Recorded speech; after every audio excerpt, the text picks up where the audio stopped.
that transformative ability.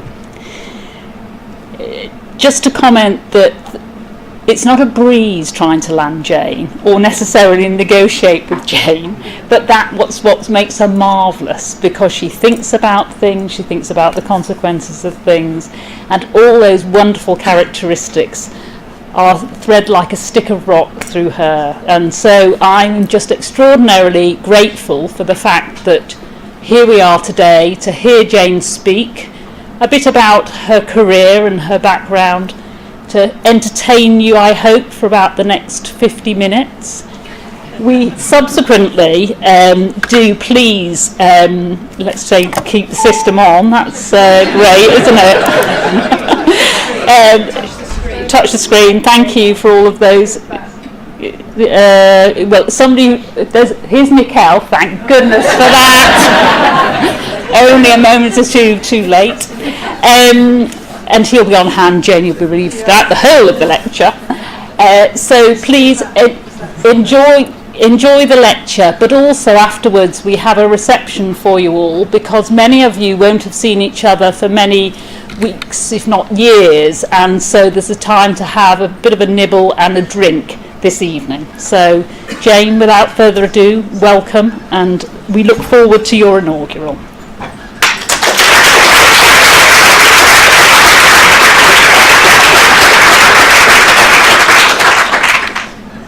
Thank you very much. I'm very humbled by that. Those were lovely things. Thank you very much, Jenny. So I'm going to start by reminding myself, when I was looking back through the archives for this talk, it was a wonderful experience and I learnt a lot about myself. But this is something that I wrote for a Royal Institution lecture that I gave in 2001 when I just started my independent academic career as a lecturer at Imperial. And it was called Molecular Telephony, and I had to write a biography. And that was the last time that I remember really looking back on my life and my thoughts about science. And this is what I said in the biography. And I'm delighted that I've now got the full house. Now, it's been more of the tortoise academic career than the hare's, and so I've got 26 years to get through here, and I've trying to integrate all the different parts of my academic career.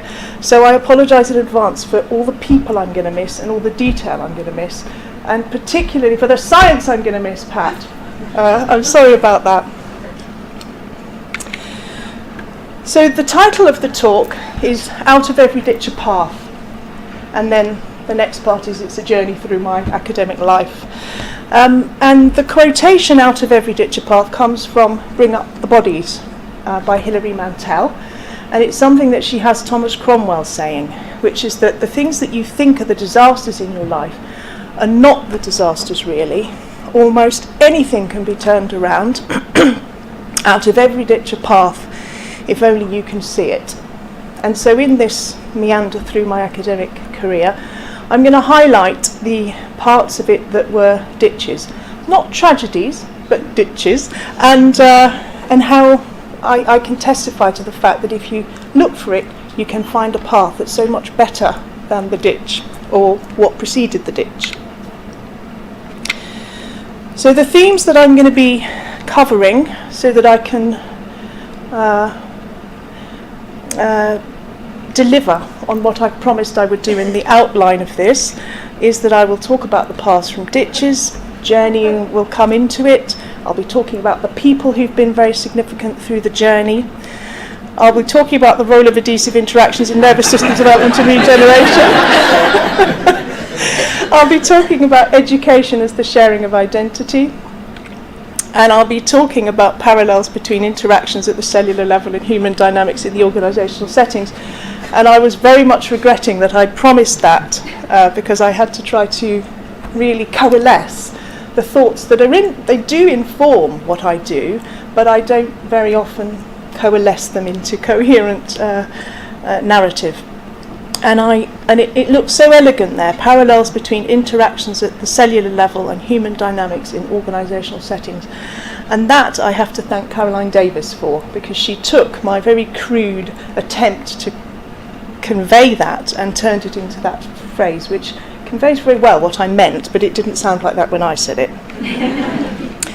So I'll start from the beginning.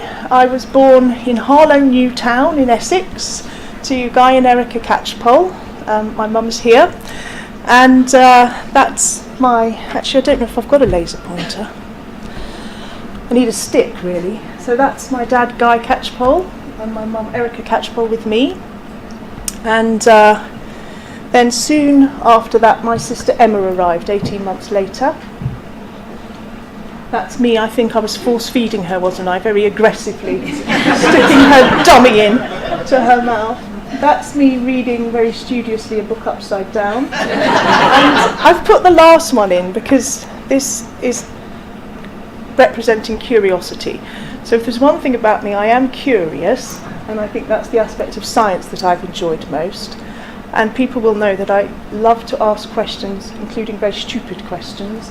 And so I liked that because it conveys the curiosity. I'm also wearing little red boots, and that's because I was born with a wonky leg, and I had to wear special boots to get it to go straight again. And I was also born with 11 fingers, but they tied some string around the extra one and it dropped off. So when I was 3, the family moved to Zambia. My dad went with ODA to teach, initially at a girls' secondary school in Mbereshi, and then later at a primary school in Mansa. And this was for him a going home, because he had been born in Kenya and had spent all his life in Kenya, apart from going to Harlow Newtown, which was very different from Kenya, to do teacher training, and that's when he met my mum. But for my mum, it was very much not a going home. It was going to a very strange and alien place. And that is us a couple of years later, probably, in our very white socks in the bush, which I think she probably regretted soon afterwards. Now, that third star there is Kabwe, and that's where, when I was 5, I went to boarding school for a year, which was quite difficult, but I loved it at the time. And so that was Zambia. Now, when I was 6, we then moved back, as it were, to Kenya. So most of my growing up was done in Kenya. That's the Great Rift Valley on the left, taken with my Instamatic camera, aged about, 9. That's Emma and me on a hill called Old Donyo Sabuk, which we walked up with Mum and Dad, and we lived on a coffee estate. So we were nothing to do with the coffee estate, we just lived on the coffee estate. There was only the manager's house and our house, and we ran free on the coffee estate. And it was very handy because I knew everything about coffee, and every time there was a project to be done at school, mine would be on coffee production. And I would have the red cherries and the green cherries and the flowers, and I would put it all in, and then all about the pruning and the washing, and because we used to play in the factory. So that was my childhood. At the top I'm showing Nairobi, because a lot of people, when I first came to England and they heard I come from Kenya, they were asking me about the tigers and what have you. And people forget that Nairobi is a city, just like any other city, and that's a modern skyline. A lot of those buildings weren't there when I was there, but that was Kenya. For secondary school, I went to Loreto Convent. Up to O level, it was Loreto Convent Valley Road, and that's my class the year we left. And then for A levels, we had to go on to another school, and I went to Loreto Convent Musangari. And this is a picture taken from a biology field trip. We weren't usually we had to wear uniforms in the sixth form. But this was a field trip, and our field trip was in Saffell National Park, and it was in the back of that lorry that we were conveyed on chairs, on those chairs, moving around in the lorry. And 2 of my school friends are actually here. There's Geeta. Where is Geeta? Sorry, I'm going to embarrass you. And Kalpa. And it's so wonderful that you're able to be here. I can't believe it. It's marvellous.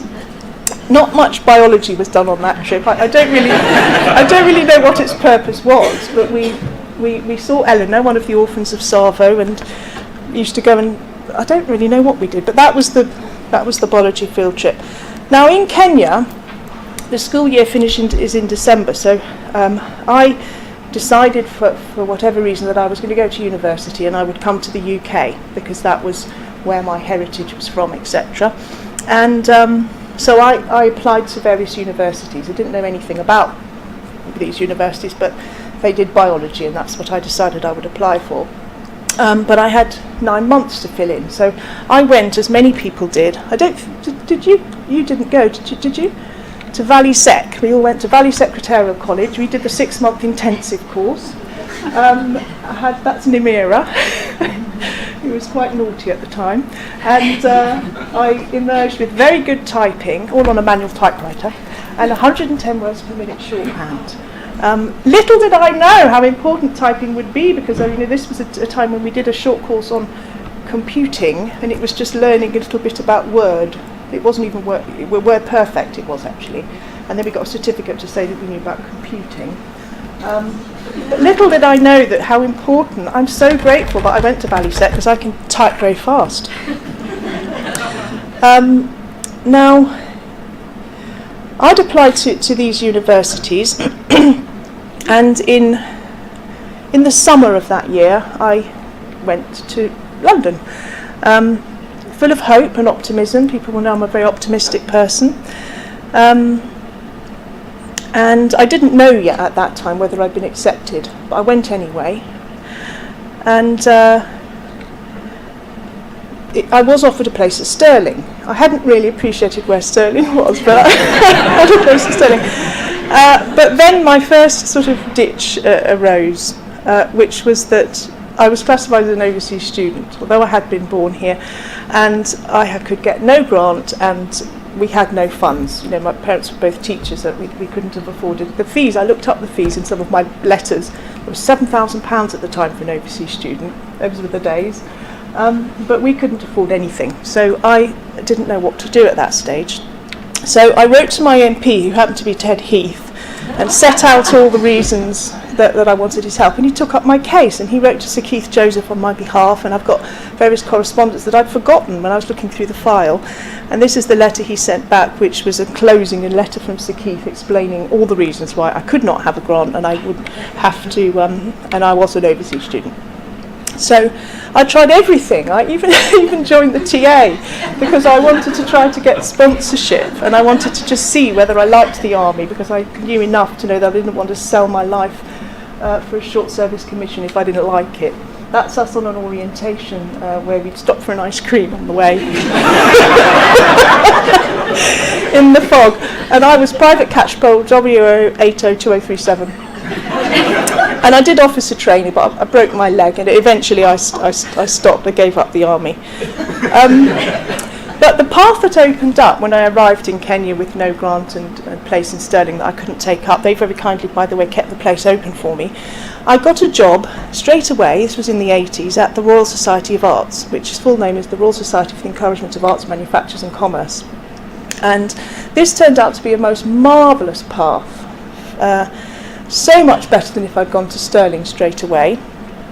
And the project that I was the team secretary for was called Industry Year 1986, and then the follow-on project was called Industry Matters, and it was a campaign to try to change attitudes to industry in Britain.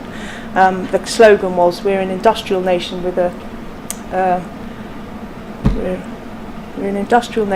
post-industrial culture. And that came to pass because service industry is where we're at now, and we don't have a manufacturing base. And so it was a campaigning organisation. So Geoffrey Chandler was the director. He had been at Shell and Nedo, and his deputy was Diana, who was the one who supervised me. And I had the most marvellous 3 years there, doing all sorts of things, including going to number 10 to a reception that they held for us. It was Margaret Thatcher. She showed us round and had a chat. We went to Buckingham Palace. Sir Duke of Edinburgh was the president of the RSA, so he had a reception for us. And we even had a special service at St Paul's with the Queen for Industry Year. So those were just the highlights, but there were marvellous things. So for somebody who's from the middle of Kenya, I didn't even know how to read a train timetable or get a tube or use a vending machine or spell Edinburgh or Leicester or anything. I'm working as the team secretary with all these sort of high up people and going to all these places, and it was a most marvellous way of learning about UK culture, because it would have been very hard as a student to have gone straight in, and so I really appreciate what it's like for overseas students coming to us here. So during those, I stayed for 3 years, which is what I needed to gain residency, and during those 3 years I realised I didn't want to go to Stirling after all. Not only that, I decided that I wanted to do my bit for British industry, so I was going to do biotechnology instead of biology, and do my bit to make industry great in Britain. And so I looked up where was best for biotechnology, and I narrowed it down to Imperial and King's. They all gave me offers, which was amazing.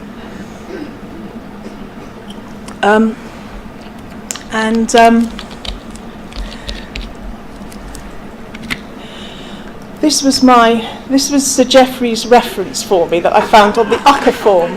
So this is Sir Geoffrey writing. He said Geoffrey Chandler, and he's just basically writing things about me as an employee. There's nothing about my academic potential at all. But the bit I liked when I looked at this, that I never recognised at the time, because you don't until you look back, but I recognise this is true. I am unafraid to speak my mind, and that's why I ask stupid questions all through my life. So I was quite pleased. That's the bit I liked. There's lots of other nice things he writes there. And it obviously was convincing, because, as I say, I got unconditional offers for all of them. I decided to defer my entry so that I knew ahead of time where I was going. This is the letter I wrote to the admissions tutor at King's. I said, in the event, I decided on Imperial. But I said, I couldn't believe this. Maybe I will do my PhD at King's. I didn't. I'm so surprised that I even knew what a PhD was. Let alone to flatter them that I might be doing my PhD at King's. But the real reason I chose Imperial was because there was a swimming pool on campus. Now, the person who let me in is the admissions tutor, who is Peter Mantle, who's here. Professor Peter Mantle, he was the admissions tutor and became my personal tutor. And it's thanks to Peter that I was accepted into Imperial and that I made it through.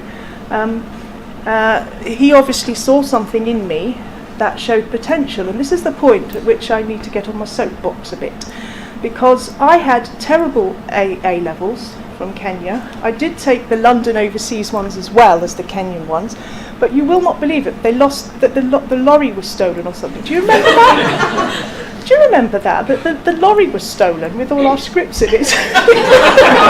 So we didn't get any. The transcripts got. So I had some not very good A levels, and they were in biology, chemistry, and art.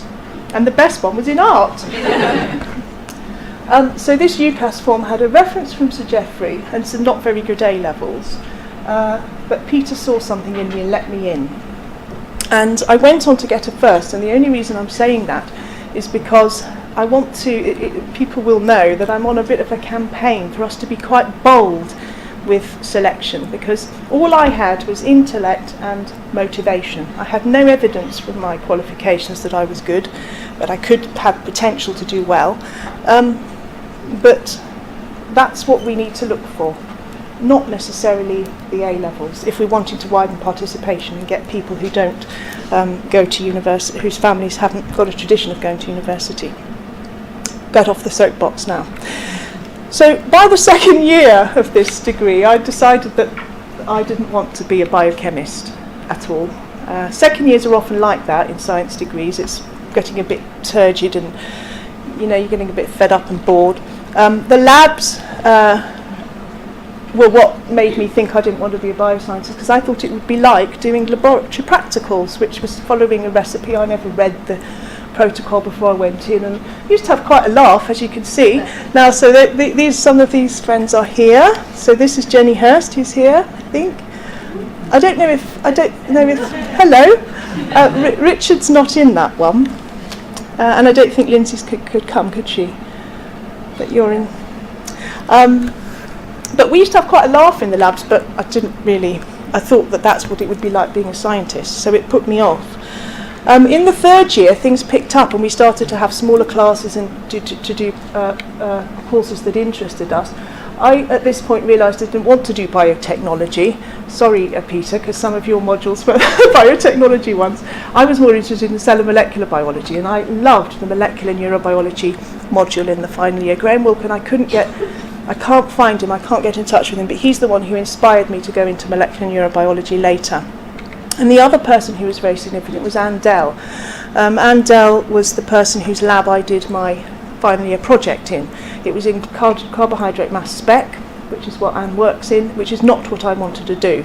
I wanted to do cell and molecular biology. But as it happens here, any students here will know you get the one that you get. I don't think we even had a choice, or maybe we did, but I definitely didn't choose that one. That was not on my list. But I suppose it was a bit like the paths from ditches. It turned out to be a great project. I contributed something that helped the lab. I got a very good mark, and it showed me what being a scientist was really like. It wasn't step by step. It was creative. I liked the way that people worked. I had ownership. I had my own problems to solve, etc. And we worked as a team. None of those things were there in the practicals. Anyway, I graduated, got married the same month that I finished to Nick, who's here. And there's Peter, who very kindly came to our wedding. I don't know if you remember Peter. And then we've got Suzanne, Ryoko, Amitha, Lindsay, Richard, there you are. And all my friends came as well. So this is the Imperial gang at the wedding. And I thought, by this time I realised that maybe I might want to be a biochemist, but I wasn't completely sure, and I'd missed the boat for applying for PhDs anyway. So I decided to get a job at Wellcome. This was before, when Wellcome still had labs at Beckenham. But this is when another ditch arose. When I got back from my honeymoon to start my new job, there was no job because one of the subsidiaries had gone bust and they had to freeze all their graduate recruitment, so the jobs weren't there anymore.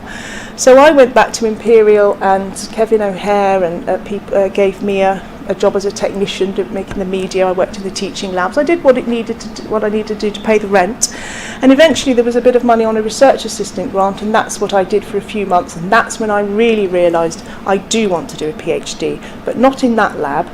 I want to do it in molecular neurobiology.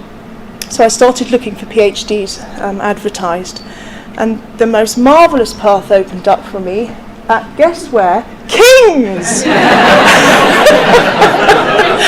I couldn't believe it. It wasn't King's then, it was Guy's Hospital. It was the Department of Experimental Pathology at UMDS Guy's Hospital. And my supervisors for the PhD were Frank Walsh and Pat Doherty. And Pat's here. Thank you very much for coming, Pat. And that's Frank and Pat. That's the only photos I could find on the web of you both. And the title was Mechanisms Underlying the Promotion of Axonal Growth by Neuronal Cell Adhesion Molecules. And another great person in the lab was Sandra, who's now head of the Ethics Committee and works in molecular and clinical sciences in Dots Centre. It was a great team. We had a great time. We were very productive. We worked well together, and it was a really great experience in which to grow as a PhD student and a postdoc. And I ended up being there 9 years altogether, ending with a year of independent money funded by the special trustees for a year's pilot grant. I was interviewed in the second year of my PhD, and I was very amused to look in this at what I'd written. But there's some bits of it that really resonated, and I was glad I said them. So I really liked the intellect, posing a problem and finding out. It's creative and exciting, but then you've got to keep repeating things. It all seems to ring true. This bit I liked. I recognised that although I was doing fundamental research, it was a chain that would lead to benefit to patients. This is the bit I have to apologise for, though. As I said, without basic research, all else is blood to the top. I'm really sorry. I think Mark Fisher would be proud of me saying that. But you have to forgive me, because now I've been in a medical faculty for 6 years. I do appreciate that there is other research that is very valuable and valid and vital that is not basic research, and I apologise officially now for that very crass comment. But it is important, fundamental research. So now I'm going to get on to some science, and what I'm going to do is I'm going to intersperse some science with some story so that those of you who aren't scientists will have it alleviated and will wake up. But it does mean that there'll be a few bits that will be a bit of strange transitions.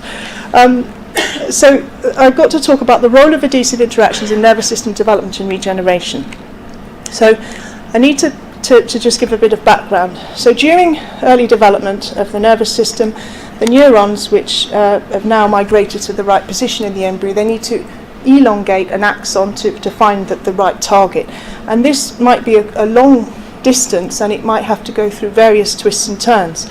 And the way that these neurons navigate towards the right target for them is by recognizing molecular cues in the environment. Some of these molecular cues will be diffusing in the extracellular space, and others will be on the surface of cells or not attached to the cells but associated with them in what we would call the matrix area. And the reason that Pat and Frank's lab and many others researched this then and do now, and it's important, is because if we can understand the mechanisms better, we would be able to design strategies for stimulating axon regeneration in the adult. The central nervous system is very refractory to regeneration. That's why spinal cord injury is so life-altering, and we need to be able to recreate this environment as far as we can in order to get axon regeneration in adulthood. So there is but it's curiosity-driven research. And the way that I grew up and the way that I still think now is that I am doing fundamental research, but I've always got an eye out for things that might be useful therapeutically. So some of these cues, as I say, are diffusing, and other ones are on the surface of cells. And this bit at the end that you can see here is a structure called the growth cone. So the end of the axon is very motile. It's constantly sampling the area and retracting and finding the route that's most pleasing to it, in a sense, by the molecular interactions that it's engaging with. Now, Angam, a neural cell adhesion molecule, which is the molecule I did my PhD on, is one of these contact-mediated ones. Not only that, it binds to itself. So Angam on one cell binds to Angam on the other cell, homophilically. And this is very similar to other cell adhesion molecules. One of them here is cadherin. This is N-cadherin, which has a similar mode of operation, but it's dependent on calcium. So these calcium ions in red bind to the polypeptides and make them rigid. And I used to use as an illustration in my lectures to first year in molecular cell biology the similarity of this to the effect of the little blue pills in humans. And some of the students were obviously very tickled by this, because they did me a little sketch which they sent me anonymously in the post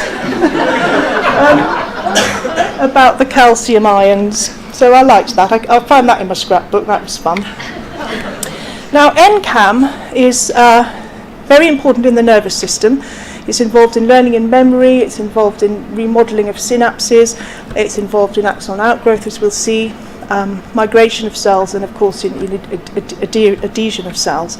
It's also very important outside the nervous system.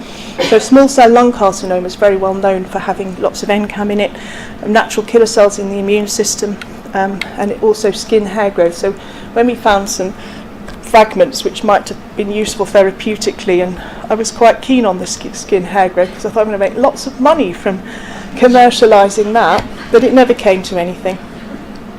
The people I need to mention here, so Angam was discovered by Gerald Edelman, for which he won the Nobel Prize. I've put you all in the same category there. Frank pioneered a lot of the gene research, discovering all the different varieties of Angam that could be generated. And Pat, I think, pioneered, probably in this context, the use of cellular molecular models to be able to study in the laboratory environment, to recapitulate what happens in the organism in a much less reductionist way, so that meaningful data could be gleaned. So Angam has lots of different structures. It's got one gene, but the gene can be modified in different ways to give lots of different structures. And essentially my PhD was about which of these different structures was functionally, which of these different changes was functionally important for the Angam to be able to stimulate axon outgrowth when it was in the neuron. So the early work that was published in Nature that Pat had done had showed that these molecules stimulate longer axons, so axon regeneration, in the co-culture model that he pioneered. So you'd have cells growing in a dish or cells growing in a dish that have been engineered to have Angam on their surface. You put neurons on top of them, you leave them overnight, and you see how long the axons are. And essentially that was the assay that we used, and we had to measure hundreds and hundreds and hundreds of these each time and repeat the experiment several times. So it's very laborious, but gave very clear data. And so it had been established that Angam could have this effect, and what I was interested in is what would happen if I put these different forms into the neurons instead. They already have Angam in them. What would happen if we put these different forms in? Essentially that's what I was doing. Now the problem here was, there was a big technical problem because neurons are very hard to get genes into, and so the answer was to use a cell line that could that wasn't a neuron but could turn into a neuron when we wanted it to, which would mean that it could divide in culture. You could put the genes into it, develop a clone that you could freeze down and take out and use over years. But when you wanted it to, you gave it the right environment, it would behave like a neuron, and you'd be able to judge, therefore, whether what you were putting into it was having what sort of effect it was having on its ability to extend an axon. So when I did that, I found that these two forms here were functional. They were able to stimulate longer axons, but these two forms here weren't. Now this one's going to come up again. So the main difference between these forms is how they're anchored to the surface of the cell.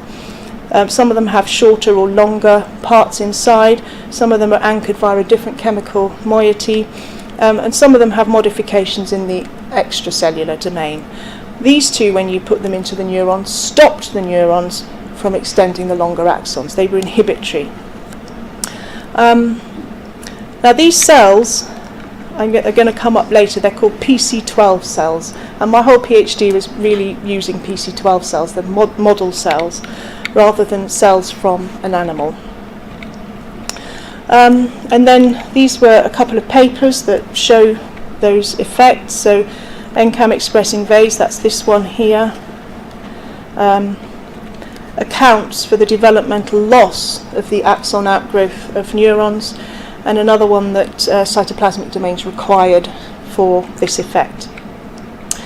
So the next question was, how is that? So we've got Angam on a neuron binding to Angam on another cell, and somehow magically and miraculously it makes the axon grow longer. What the lab was interested in is, what's the mechanism for that? How does that happen? And the answer is intracellular signaling, or what I called in that Royal Institution lecture, molecular telephony. So when these guidance cues of various types, diffusible ones or ones on the surface of other cells, bind to receptors shown in red, cascades of signaling and communication occur inside the cell, which will change that cell, either locally, so that structural elements will rearrange and help an axon to grow, but also gene expression wise. There'll be longer term changes that happen. So the question is, what is the nature of that signaling that occurs after this interaction happens? The two key players really for this are the signaling pathways and the cytoskeleton. So that's the skeleton inside the cells, which is comprising three different filament types: actin filaments, intermediate filaments, and microtubules. They're going to come up later, that's why I'm showing you them now. So there are three different types, they have different functions, but together they control cell shape, they give mechanical strength, they transport components around, very important for communication, and they control movement. And that's the bit that's really essential for axon outgrowth, because that growth cone is behaving like a migrating cell, like a cancer cell, like a metastatic cell, like immune cells. It's the same mechanisms for the growth cone as it is for any migrating cell. And one of the features of the actin cytoskeleton, which is the one that's most important initially for the growth of the growth cone, is that it's very dynamic. So it can exist as monomers, or they can assemble into filaments. And here we can see a nutrient, a guidance cue is coming in here where this yellow arrow is, but the filaments are growing in this direction. So this cell is moving in this direction. But because the signals come in here, that needs to stop. So these disassemble into subunits and they reassemble in this direction. And that's one of the mechanisms by which the guidance cues can stimulate growth. So this will be a guidance cue, there'll be receptors here which will detect it and cause this to happen. So signaling, intracellular signaling pathways and cytoskeleton are really important components of this transduction of the adhesion event into actual axon outgrowth. And this is just showing the axon outgrowth and the different filaments. So the green ones are microtubules here, and the red ones are actin in the growth cone. Now what... So a bit of a jump now, so I've given you a little lecture on the cytoskeleton. I'm now jumping to another paper. So as part of another study with Karina Mary, I discovered that a soluble version, a diffusible version of Angam that wasn't on a cell, it had the same structure but not on a cell, if I gave that to neurons, they also extended axons. So that means that we can... The axon regeneration property is not dependent on the cells actually being adhered, because this soluble fragment could do the same thing. That's what this paper is showing. And in fact, these first 3 domains here were enough. You didn't need the whole thing, you just needed those little 3 there. Now, one of the components of this signalling cascade that Pat had already shown was that calcium ion channels on the cell surface were important. And so the first thing I did when I joined the lab, I've put these out of sequence to make the story a little bit more comprehensible. I was supposed to be doing that project on PC12 cells, very technically difficult, trying to get the transgenes in. But to start me off, to learn the cultures, and I remember Sandra showed me how to do co-cultures, you taught me, Sandra, I did this study where I was able to show in the end that you could completely uncouple the axon outgrowth from the adhesive event, because you could stimulate the signalling pathways directly and completely mimic the effect of the Angam and the other cell adhesion molecules. And this was my first ever paper, which was very thrilling.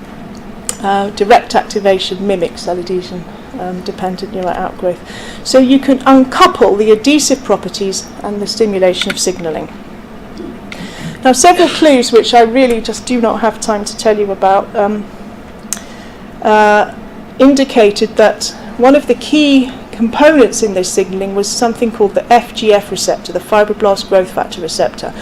The scientists among you will know that FGF receptors are not well known for being in the nervous system. They're growth factor receptors that cause cells to proliferate, and they're targets for various cancer therapeutics, etc. They're tyrosine kinases, so they have catalytic domains that do work inside the cell and stimulate these signalling cascades. And there was an indication that somehow or other this interaction of Angam was stimulating these growth factor receptors, which are normally activated by a diffusing factor called FGF. So it's FGF receptor bound by FGF. And what we're saying is, instead of FGF, which is still doing its business, but in addition, Angam can do that. And I researched this hypothesis, and now I'm going to just very quickly say that we showed, again using PC12 cells, that the Angam could stimulate the FGF receptor. That's what these bands are, you have to believe me. These bands, this took blood, sweat and tears. This took years of work to do this, because there are hardly any FGF receptors in these cells, and so you had to immunoprecipitate them, and very, very complicated. So that was a key finding. Angam could directly activate those receptors, but also transgenic mice, so mice which have been engineered to have a form of FGF receptor that means that in the adult neurons the FGF receptor can't function.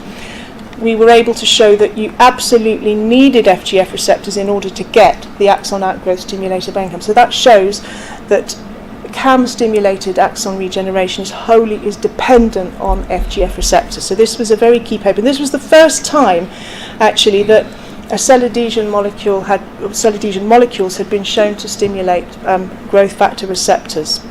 And since then it's been discovered that there are many others. I was quite thrilled by this, actually. So in the biochemistry degree we had to do a lot of, this is a scat chart analysis, I had to do a lot of biochemistry, and it was very tedious and boring. But I was thrilled when it was actually useful, and I was able to do this marvellous straight line here, the scat chart analysis, and that was great. So in the meantime, people haven't fallen asleep, but Ben arrived halfway through my PhD. So this is Ben here, visiting the lab. You can see he's standing on a liquid nitrogen container. A liquid nitrogen container. This is the poisons cabinet. Pat's office was just here somewhere. That's the poisons cabinet. And various lab members. That's Britta, Natalia, Rachel, Sarah, and can't remember her name, Paula. There's Ben sitting on my desk. I don't know why I had a beer mat collection stuck above it, but the desk was in the lab and we had our lunch at our desks. And there he is with a Gilson pipette and chewing on a Vulcan tube on my desk, visiting the lab. And I came back to work when Ben was 3 months old, and Frank wanted me to go and give a talk in Athens when he was 4 months old, and I said I can't because I'm breastfeeding, so I'm sorry I can't go, someone else will have to go. But he wanted me to go, so he very kindly paid for Nick to come too, and we stayed in the Hotel Grand Bretagne in Athens, which was very nice.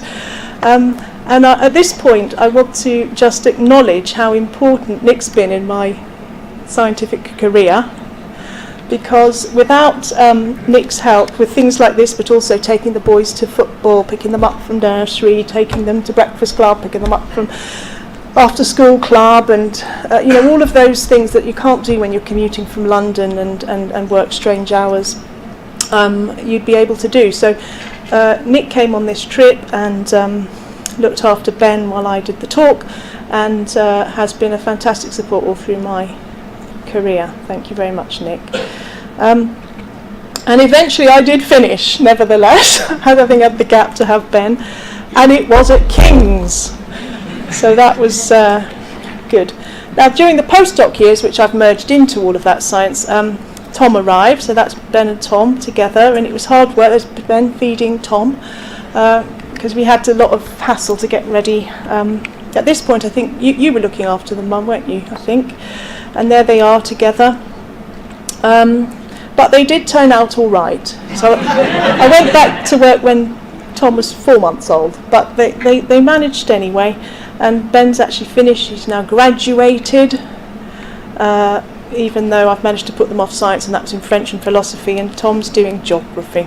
And at that point I had to make a decision, because this was the time when Frank Walsh had decided to go and be head of neuroscience at GlaxoSmithKline, and in the end Pat decided to stay at Guy's, and I had to decide whether I was going to go or not. I decided not to go. I'd stay and finish the research that we were doing at Guy's. But also, once the fellowship had finished, I needed to decide, what do I want to do? Do I want to stay in science at all? I had a very open mind about what I wanted to do. And in fact, I applied for lots of things outside or science related, and I was offered a job at the Wellcome Trust, as some sort of scientific officer or of some sort. And it was only when I was offered the job, and in the interview, the person in my final interview said, why do you want to do this? Because I was telling them about my research, and I was very enthusiastic and excited and interested in it. And they said, with your CV, you would be able to lead a research group. Why don't you want to carry on with it? You sound very interested and animated about it. And that was the first time that anyone had told me that I had the sort of profile that I could do that with. And it stuck with me, because I now make sure I do tell people. We can't assume people know when they've got the goods for things. We have to make sure we do tell them and encourage them. And so I thought, actually, I don't know if I am ready to give it up. How would I feel if I couldn't do any of this anymore?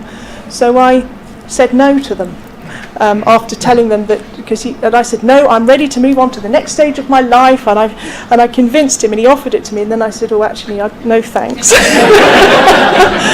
But he was very gracious, and so I decided to apply for lots of lectureships. So I applied for all sorts of lectureships, completely unsuitable ones and suitable ones and everything in between, and eventually I ended up back at Imperial 10 years after I'd graduated, at the same department. I think you were still there, Peter, as my colleague now, and Anne Dell, who I'd done my final year project with, was the head of department now, and so she employed me as a lecturer, and at this point my research diversified. So I had been working on Angam and FGF. Yusuf Abdullah, who had been with Pat and Frank, associated with the lab, came over to Imperial for a year or so, and he was very interested in prion protein, so that also joined the repertoire. He had published a paper suggesting that it was a protease, and amyloid precursor protein and acetylcholinesterase became important players in what the lab did. Now, this is all the people who funded my research over the years. But there was a ditch, which was that in my first year at Imperial, there was a liquid nitrogen disaster, and all of my clones that I'd laboriously made with the PC12 cells that Pat very kindly let me take with me and carry on the research were lost. So one of the reasons why I diversified was because I had to start again, as it were, and I didn't want to do all that again. So I moved into some slightly different fields. But I did carry on with the FGF and phase, and it was thanks to Pat for letting me take it, which is something that some lab PIs don't do. So that was very generous. This is the team. So Claire was the first postdoc funded by Wellcome. Anna was the first PhD student funded by BBSRC. Alex, also BBSRC, second PhD student. Michael, funded by MRC. I should say that Alex and Michael were both undergrads at Imperial, so it was a great way of getting a good supply of students coming into the lab. Mittler came funded by the Alzheimer's Research Trust as a postdoc, and Kate was funded by the EPSRC, so had the full house of research councils, as a chemist from Nottingham. So that was the team, and then Sam was actually in my Faculty of Medicine research, working on blast injury studies. That was the team, and that you're going to see them popping up quite a lot on the slides. So I moved quite a lot. I started on the 3rd floor in a little office, and then I moved to the 5th floor. This is the 5th floor. Do you remember that? That's the 5th floor. When we had they rebuilt the whole building with us all still in it. It was very strange. And then this was the 4th floor. At the time we had a thing called supergroup. So Rudiger and David, yes, Rudiger's here. Do you remember we had supergroup because we all had little groups and we didn't have a meaningful number of people for a lab group. So we had supergroup, all 3 of us together with our few people, which made it a much more pleasing community. And we went on some good trips, went to Kew Gardens along the river, didn't we? And this is the favourite place that I always insist everyone goes, which is Piorino's, and my other teams know that too. That was before they remodelled it though. Sorry, I'm going the wrong way. These are people who were, Patricia Salinas was there when I started with me, actually, but then left and went to UCL. And these were all my colleagues on the 4th floor. Anita, I think I saw. Kenji couldn't come in the end. I don't know if Dino's here or not. And Yuri isn't here. But these were colleagues who were very important to me on the 4th floor in our little community. So now a bit of science. So this was the first paper that I published as a senior author, and it was continuing on the Angam story. You'll remember that this is Angam. It actually has different domains that I haven't bored you with so far, but in this bit here near the membrane, this was this place called FRM. That was a candidate site for binding and activating the FGF receptor. That's all you need to know. And the idea was that if this was the site that bound and activated the FGF receptor. If you engineered a little fragment of FRM that was floating around in the co-culture model, it would bind to the site on the FGF receptor and stop the Angam from binding, and it would therefore inhibit the axon regeneration. And when you did that, you found that it did. So here's the Angam regeneration, which is higher. Here's the regeneration without the Angam. When you add the peptide along here, it's blocked. But very surprisingly, it mimics the effect at high concentration. So this was quite a surprising finding. Very, very surprising. This little blob here could do the same thing as the whole thing.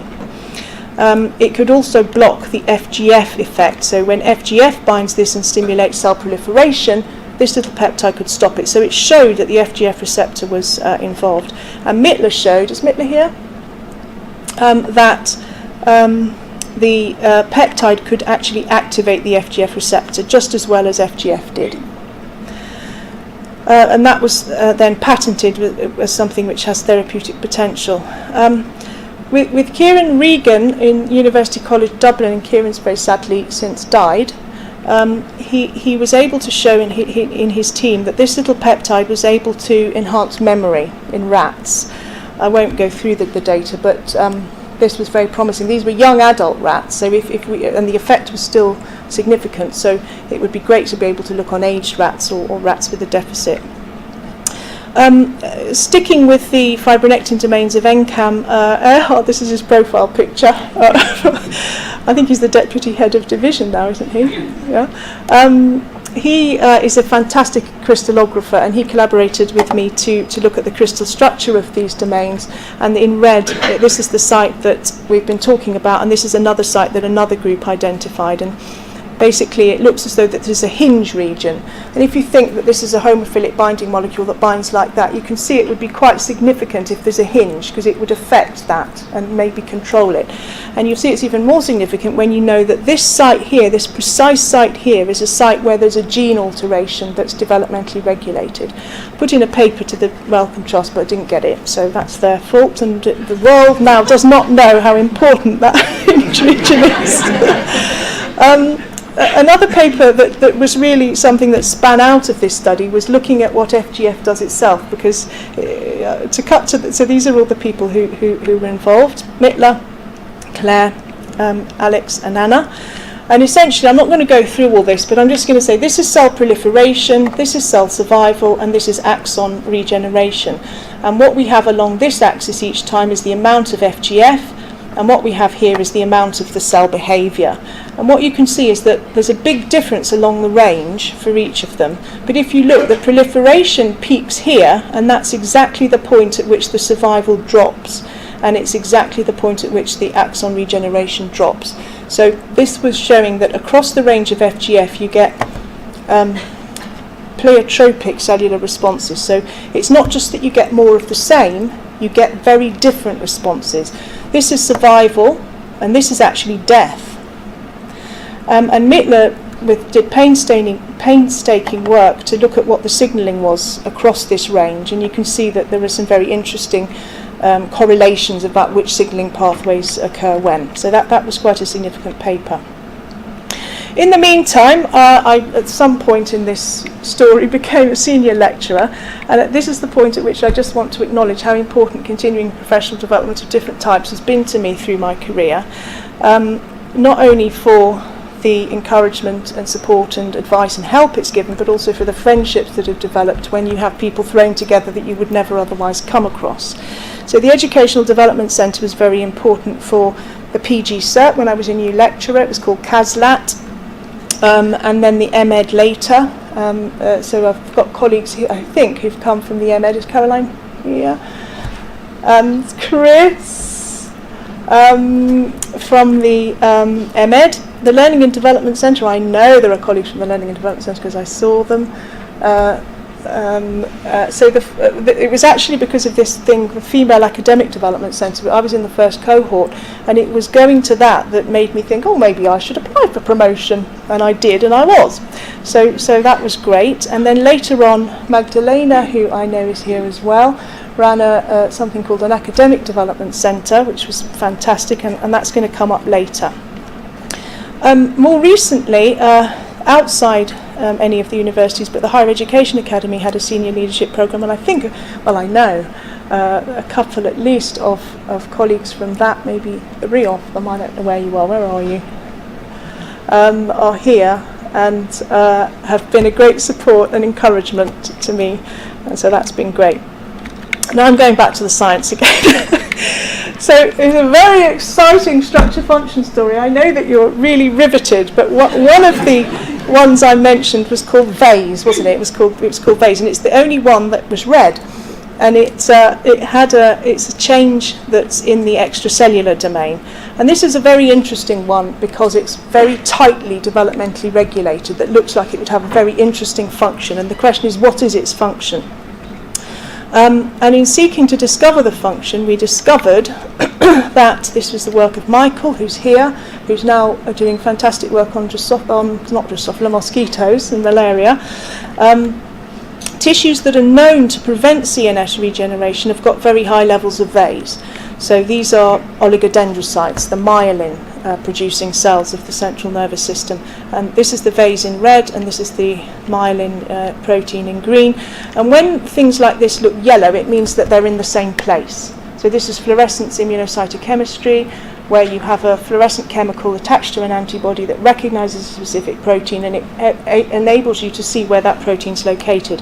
And when it's yellow, it means that they're in the same, they're pretty much in the same place. Farhan, are you here? Is that right, Farhan?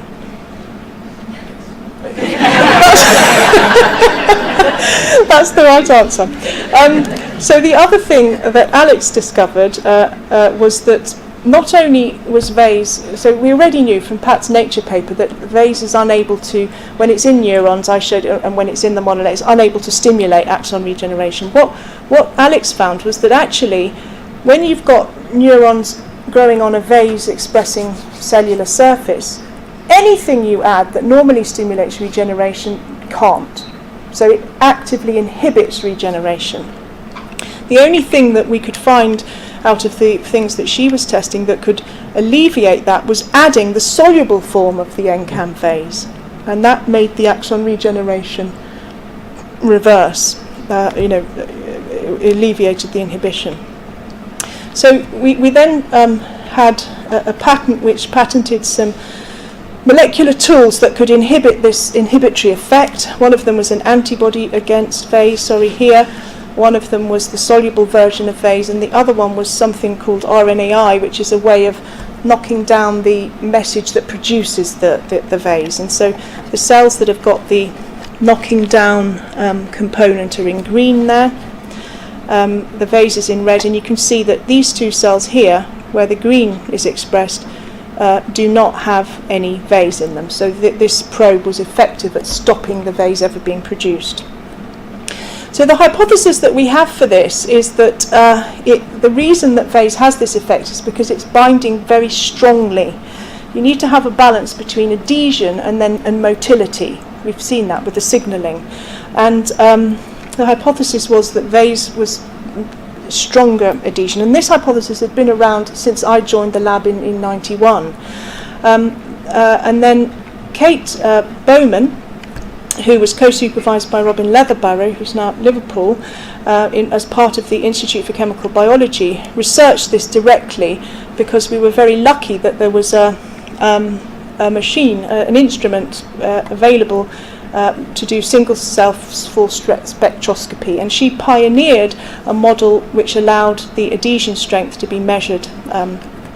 And this shows that, in fact, the cells which have Angam vase are much harder to pull apart, much harder to pull apart. So it looks as though that hypothesis is supporting that hypothesis. The other thing that Michael found which supports this, and this is only a tiny bit of Michael's work, there's a vast amount more, I'm really sorry Michael, but these cells here which line the central canal of the spinal cord, ependymal cells, they have a lot of vase in them. They're very tightly, cells with tight junctions and epithelial type cells, and they must keep a barrier between the brain and the cerebral spinal fluid, and you can see that they're nestling inside the astrocytes in green here, and that shows the fact that those cells have VAs and they need to be very strongly adherent. It correlates with the fact that this adhesive functions probably, and the expression pattern of VAs follows that too. So it's upregulated at times when you need stronger adhesion, and it's not there at times when you need motility. Now, I haven't mentioned anything about teaching. Now, obviously, from day one of starting as a lecturer, I did teaching, but I thought it would be too difficult to be able to weave it all through, so I've decided to do teaching now. So teaching all the way through has been being done, and the bit that I said I was going to do was teaching as the sharing of practice and identity. So I'll try and go a bit quicker now. I've put this to illustrate the fact that me now, as a leader, is somebody who is a child, who is a student, who is a researcher, who is an educator and a leader, and all of those different identities are nested within who I am. And of course, everything that we have experienced and learnt and who we are is what comes out in what we do. And these are things which I didn't know at the time when I was a new lecturer, but I've learnt since, that really resonated with me. So it's really important in our curricula that we give students the ways of thinking and practicing. It's not so much filling up with knowledge as how we think that's important to convey to students.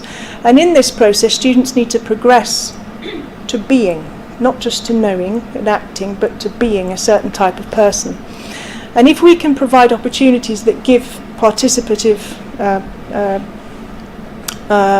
participation to students, then they help to acquire identity. Now, all of this is very, very common in medical education, less so in other disciplines, including the biosciences. And then finally, if learning is a matter of identity, then identity itself is an educational resource. And this is what I firmly believe. You will remember, Angela, the magician at the Amy, and he said, teaching is not telling what you know, but sharing who you are. And I agree with him and Wenger. So in my own practice, I have done things which do this, including story of a paper and mini research project modules and assessments which are quite closely linked to the kind of practice that bioscientists do. I've done research on this, and I'm not going to tell you about that, there isn't time. This was the mini research project. Involves a lot of designing the experiments yourself in groups, even though it's a whole class. Wet lab phase. And the reason this is important is because it really engages the students and gives ownership for the first time. And I designed this because of how I was turned off in the lab myself, as in the first and second year. We need to be able to give chances to be creative, to own things, to be competitive, to, all of the things which science is like. It's not about learning to use a pipette. It's about being creative and posing questions and trying to answer them. I also did something called Story of a Paper. It helps to, it's for somebody who's published a paper, anybody, to go through telling the story of how that paper came into being. So who are you, who were you then, why did you choose this paper, who are the authors, why are they on it, was this the first place you sent it to, because it probably won't have been, how was it funded, all of the things that students never know. We never make these things explicit, and it's a really good way of sharing identity between researchers and students. So the reason this is important to me is that a place like St George's, which is a research-intensive university where we really pride ourselves on students having immersion in practice as well, it's very important that the researchers and the students come together, because if these worlds are completely separated, you don't get the benefits of being in an environment like this. People who don't do a lot of teaching can sometimes be a bit daunted by teaching and thinking it as being a thing you do called teaching rather than sharing of identity. So something like Story of a Paper helps that. And in fact, Wenger says that that's probably the most deeply essential requirement from teaching, is that you are an authentic practitioner with an authentic form of participation. I'm going to have to go very, very quickly because we're over. the research on APP and acetylcholinesterase. We diversified into this because these had some interesting effects reported, but there was no mechanistic information, and they seemed to be involving adhesion, which was what we did. Anna was able to show that APP, this amyloid precursor protein, which is implicated in Alzheimer's disease and is thought of as a bad protein, but her project was to rehabilitate it, and was able to show that it acted like Angam. It could stimulate regeneration. And Anna and Alex were doing 2 different PhD projects, but serendipitously, and this would only have ever come to light with 2 people doing these projects at the same time, so it's just complete chance, discovered that the APP and the acetylcholinesterase were in exactly the same place in cells. They're in all cells, even though they're very well known as nervous system proteins, and not only are they in the same distribution, they're in exactly the same patches. They're co-located in cells.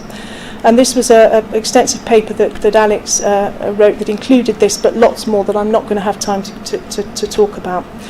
And so we have a hypothesis that this is a novel complex of neuronal proteins which is involved in polarized cell migration in all cells. It's in neurons in the growth cone, it's at the tips of astrocytes, these are star-like cells in the nervous system that aren't neurons, and at the front of, probably this is a keratinocyte, so in these large patches, always at the front, always at the tip. We know from turf microscopy that these patches here are at the lower surface of the cell, which they would be if they were involved in adhesion.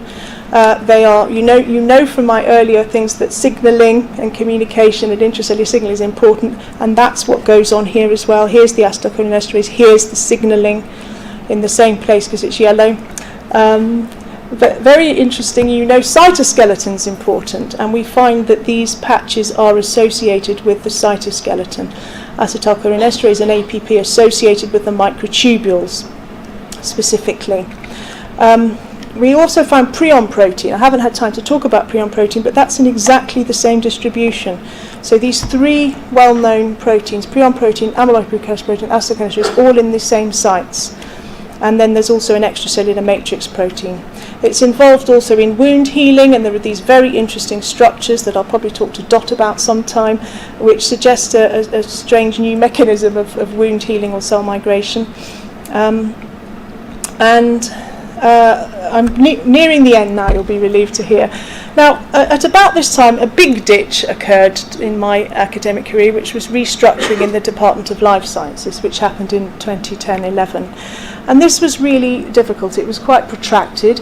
The nice thing was that there were a group of us in 2 sections who were identified as potentially not fitting in the new strategy. The neuroscientists needed to be systems neuroscientists, and I'm not. I'm cellular and molecular. And I think there was also a plant section which needed to be very specific. And the upshot of all this was that I was one of the 98% of people who in these sections who didn't fit. So I could either at that point have gone, I could have chosen any number of careers, or I could find another home within Imperial. And at this point, so at the time it was a very, very difficult time, you can imagine, and I know that there have been similar times that have gone on at St George's, and it's so difficult. It's a bit like a bereavement, and the people who step up and say, I'm really sorry about this, are the people who I remember. The people who never said anything, I've always remembered they never said anything. But students were really key, and Imperial students were very good, compliant. Would you agree, Natalie, on the whole? Sort of, and Chun-Yin? Sort of good. But they really activated at this stage, and it meant a lot to us because it was all about the fact that a lot of those people who didn't fit were the people who the students really valued for their teaching. And this was Felix, the student newspaper, and this was just some bits I found in my archive. Thanks to Nick for grappling with the scanner, trying to get them in, it was very hard. And Zeki Ilkan was the biochemistry rep in the 3rd year, who was very supportive as well. And it meant a lot to me, the fact that, to all of us, that the students were so exercised. And in fact, I think there was a picket of Senate at one point, wasn't there? Do you remember that, Jenny? So that helped to sweeten it for us, because the fact that we'd given time for teaching and students appreciate it meant a lot. But a fantastic pathway opened up to me, which was much better than having than if I had stayed in natural sciences, where I was in a bit of a rut. These are all the things that I did once I moved to the Department of Medicine, which was in 2011. The people who were very significant in that were Steve Gentleman, who I think might be here. He taught on my course, I taught on Richard's course, and I think Richard and Steve maybe talked to Jenny and said there's this person who we think might be quite good to come to, is that right, to come to medicine, and I think Jenny must have given the okay, because she was the deputy principal. Gavin was the head of the Department of Medicine, which was where I went, and so he must have said, yeah, okay then, that's all right. Martin was the head of division, who also had to agree, because that was the home I went to. And then after I'd been there about a year, Paul Matthews came, and there had been no neuroscience identified, and Paul Matthews created the division of brain sciences. So it was perfect for me, and I fitted very well into that. And Paul, in fact, made me his deputy. And Matt Lee, who is here, I know, was really key for me, because let's say there wasn't a great induction in the Department of Medicine, and I didn't really feel present I didn't know what I was supposed to do, and so I went to Matt and I said, Matt, what am I supposed to do? And Matt gave me some good tips, and because of that conversation, when we needed to do the Athena Swan, Matt came to me and he said, would you be willing to lead the Athena Swan?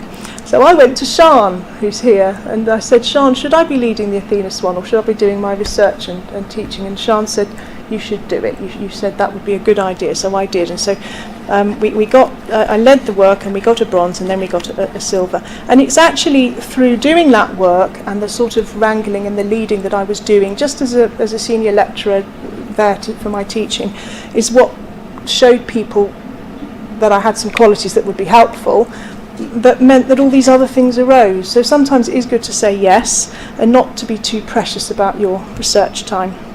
I was doing research as well, which was funded by the Centre for Blast Injury Studies, with Sarah Rankin, who was leading the blast bio, and Sam was the postdoc that we had funded. That was a collaboration with bioengineering. And a wonderful postgrad team, many of whom are here, and these were all the things that I did in that associate dean role. We focused on student experience, and a lot of the things, if you look down this, are the things that resonate with the areas that I've talked about in the science, so communication, interactions, etc. There's also a lot of student experience which didn't feature in the science, but these were the kinds of things that we did as a team, and I'm really sorry I haven't got more time to go through all that, but there were a great few years, and I know the team's going from strength to strength. But as I reach the end, I just want to deliver on the bit about the parallels between interactions at the cellular level and human dynamics in organisational settings. I think the first one you will not be surprised to know is about interactions, communication and harmonised systems are essential. I think that's come through in the kinds of mechanisms that we've looked at. The other one is that a way can be found. So during nervous system development, if some of these molecular cues aren't there, the nervous system forms pretty much okay. There are some key ones, but on the whole, things can be suboptimal and you still get a functional nervous system forming.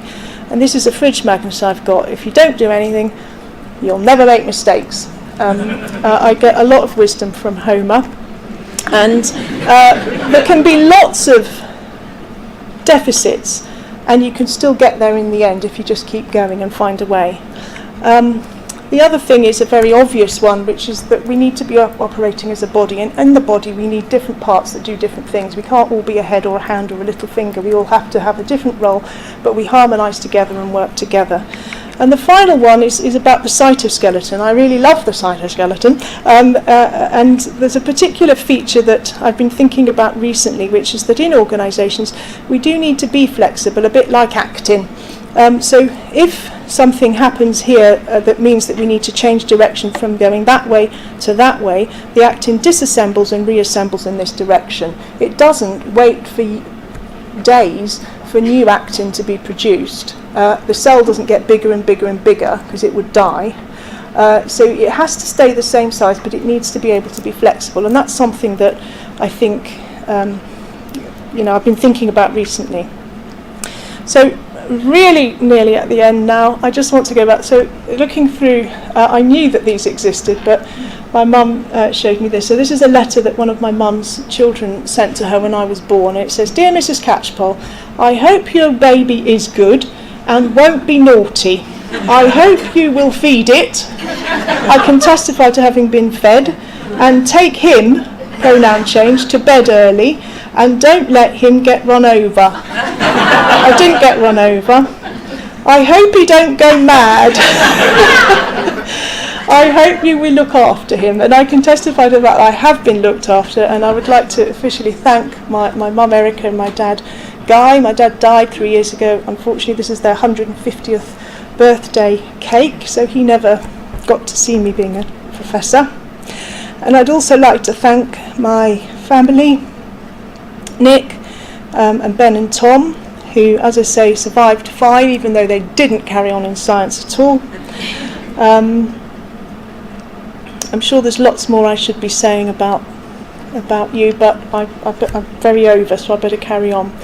And the last thing I want to really say before I hand on to Natalie is how important students have been in my life. I worked out that 2/3 of my life have been spent with university students, and that would be the same for most of us in HE who are about my age. 2/3 of my life have been spent with students in HE, and I have had the most wonderful time with students coming through my lab, undergraduates, master students, MSci students, PhD students, my team. So during that restructuring time, that was what I thought about, all these people who'd come through my lab, and I'm still in touch with many people all over the world. It was really important during that difficult, ditchy time of the restructuring, but it's been true all through. And students, for me, are a key part of our academic community. It goes from first year students right up to emeritus professors. We're all together, learning together, researching together, growing together. Magdalena in the Academic Development Centre at one point had a visualisation that we had to do. We had to lie on the floor, and I can't remember what the brief was, but it was something to do with thinking about an event where everyone's there for you. And I thought about my inaugural lecture. So I was a senior lecturer, this was a few years ago. And I imagined my inaugural lecture, and I imagined integrating how I would integrate the different parts of my life, how I would integrate the adhesion.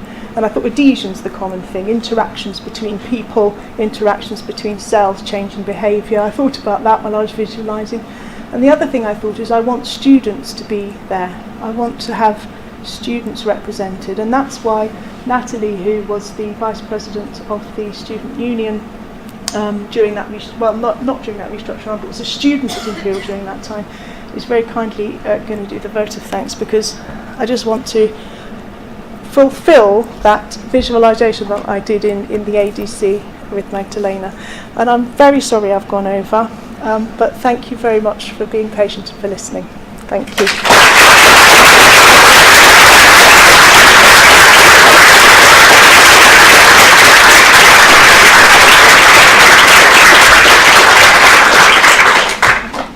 Well, thank you, Jane, for that amazing lecture. It's so fascinating to hear about everything you've done, and you've done a lot, and how you've got to where you are today.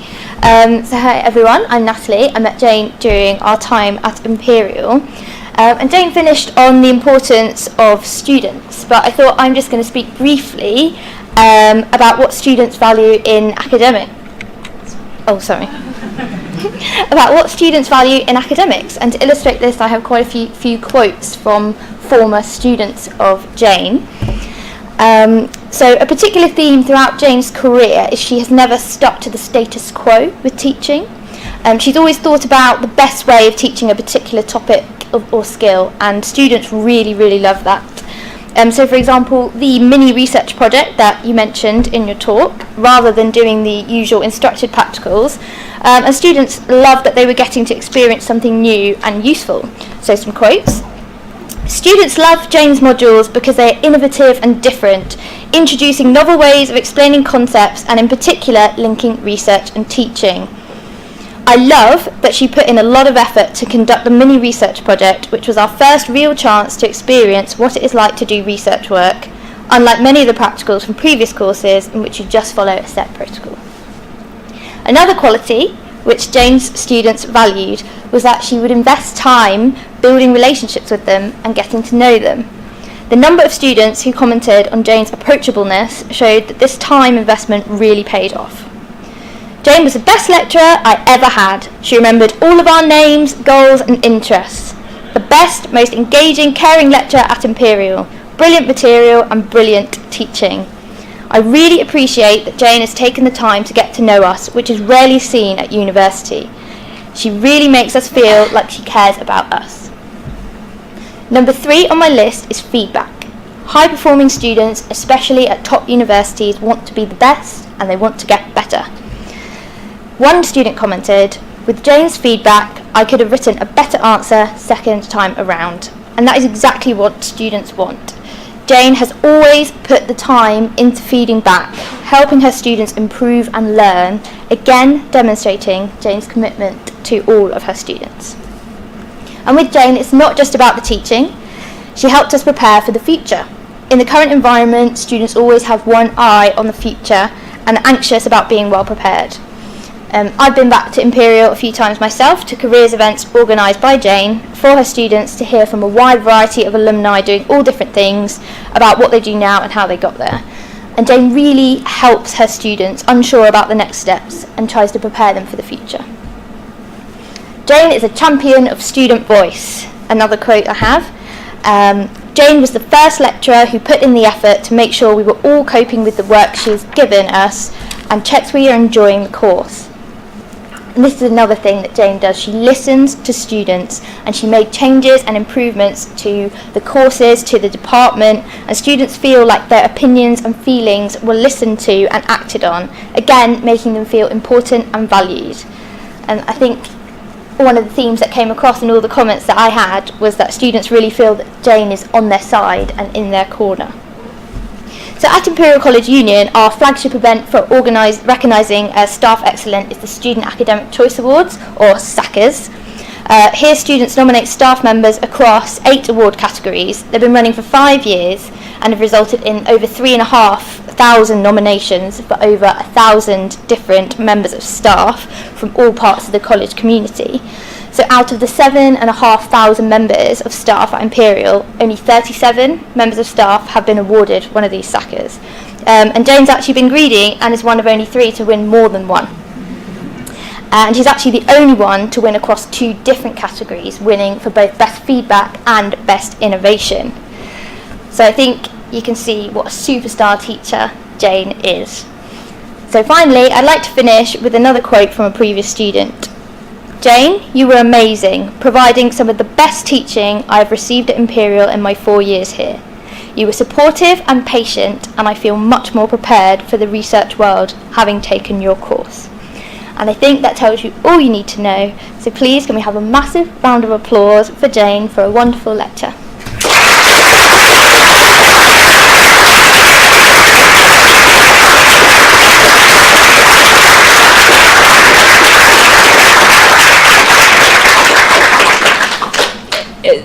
The wonderful thing about inaugurals in a way is there's no Q&A at the end of it. Jane, it was a fabulous lecture, and I know everybody here is probably bursting to spend more time with you. For those of you that are visualising a chilled glass of wine or possibly a beer, it will come to fruition 1 floor up. So there are student ambassadors outside that will show you the way. It was a privilege to be here. The audience, of course, is part of that privilege. Thank you so much for coming.